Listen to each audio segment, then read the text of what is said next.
My name is Tracy Lamb, and I'm the Executive Director for Napa Emergency Women's Services.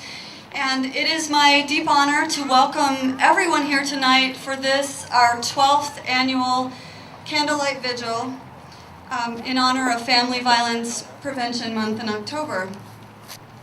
And I wish that we could say that we were celebrating an end to domestic violence tonight, but unfortunately it seems that our numbers are actually on the rise. I also think we are incredibly fortunate in our community to have an organization such as News, and because there are communities that don't have what we have in this community.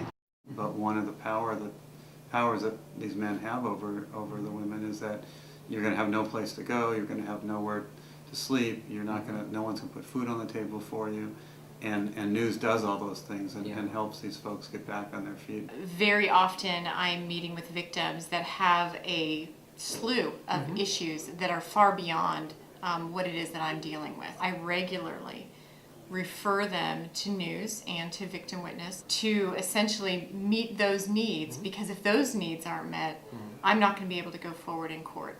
Yeah. I need witnesses that have places to live and that aren't panicked about their babies and where they are and who's taking care of them.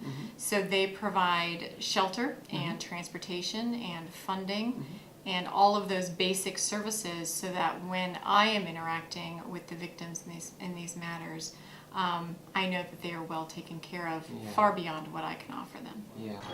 Well, News has got a number of purposes. One of them, the most public purpose, is the shelter. Then this purpose, the educational purpose of saying, here it is, you too can be saved from this. The really crucial piece is making sure the victims and the children have access to services, have access to a shelter, have some safe place to be.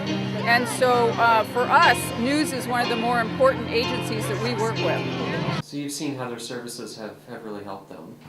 Oh, absolutely. Yeah. And I've been to the home and where the shelter is, and I mean it really is a sense of home. I have never worked with a group of people that are more interested in who is coming through their doors. The business of where our community would be without News is the people who have been helped, that they would be in very dire straits. Yeah. Oh, I think we would have some women that wouldn't be alive today. I mean, I think News is clearly literally a lifesaver.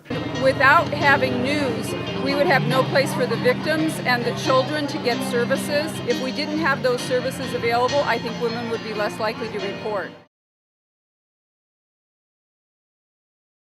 We see hope happen every day, and when people take that step to walk through our door, that's really what hope is. Domestic violence is an issue that affects everyone here in Napa County. What I would like to see for News is to be able to expand the children's services. I think we have a great shelter, and I think that's really an important piece in getting the mom services. But I think we forget about the children, and we forget what an impact living in a home with violence can be for them.